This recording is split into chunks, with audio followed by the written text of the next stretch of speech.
लोकतंत्र में वोट का महत्व काफी अहम होता है। वोट का प्रतिशत कैसे बढ़े, इसके लिए प्रशासन लगातार प्रयास भी करता रहता है।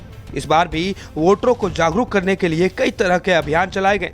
इन सब के बावजूद वोट का प्रतिशत नहीं बढ़ा। जी हाँ, कल लोकसभा चुनाव में पहले चरण का मतदान संपन्न हो गया। 62.37% मतदान के साथ इस बार जनता में उत्साह कम दिखाई दिया। कई ऐसी सीटें सामने आई जहां पर पिछले चुनाव के मुकाबले कम वोटिंग हुई। अब सभी के दावे अपनी अपनी जगह हैं। इस बीच पार्टियों का जीत के लिए आश्वस्त रहना भी जग जाहिर है। लेकिन अगर पिछले चुनाव की वोटिंग प्रतिशत को समझने की कोशिश की जाए तो कौन सी पार्टी आगे है, इसकी एक झलक जरूर मिल सकती है। देश का सबसे बड़ा राज्य उत्तर प्रदेश सत्ता का रास्ता भी तय करता है। पहले चरण में उत्तर प्रदेश की 8 सीटों पर वोटिंग हुई है। वहां भी कुछ ऐसी हाई प्रोफाइल सीटें हैं जहां पर कई बड़े शहरों में आपसी लड़ाई है। कैराना में इस बार बीजेपी की तरफ से प्रदीप चौधरी ताल ठोक रहे हैं। सपा की इकरा हसन खड़ी हैं और बसपा के श्रीकांत राणा भी किस्मत आजमा रहे हैं। कैराना भी उन्हीं हाई प्रोफाइल सीटों में से एक में आता है। ऐसे में इस बार के चुनाव में कैराना में कम वोटिंग देखने को मिली। चुनाव आयोग के मुताबिक इस बार यहां पर वोटिंग प्रतिशत 61.17% ही रहा।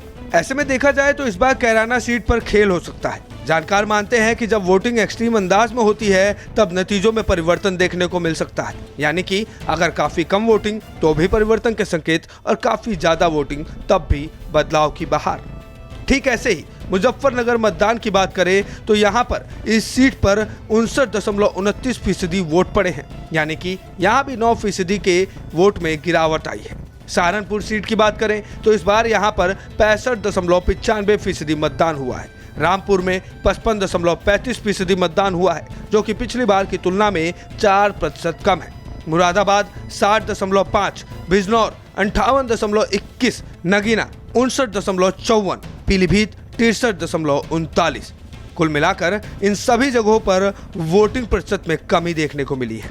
ऐसे में इंडिया गठबंधन के लिए सबसे बड़ा शुभ संकेत हो सकता है। क्यों? क्योंकि 2004 में भी वोटिंग प्रतिशत गिर गया था। तब अटल बिहारी वाजपेयी का साइनिंग इंडिया कैंपेन धरा का धरा रह गया और कांग्रेस ने सरकार बना ली थी। अब इस बार 2024 में फिर ज्यादातर राज्यों में पहले चरण में कम वोटिंग देखने को मिली है। यानी कि क्या इंडिया वालों के अच्छे दिन आने वाले हैं?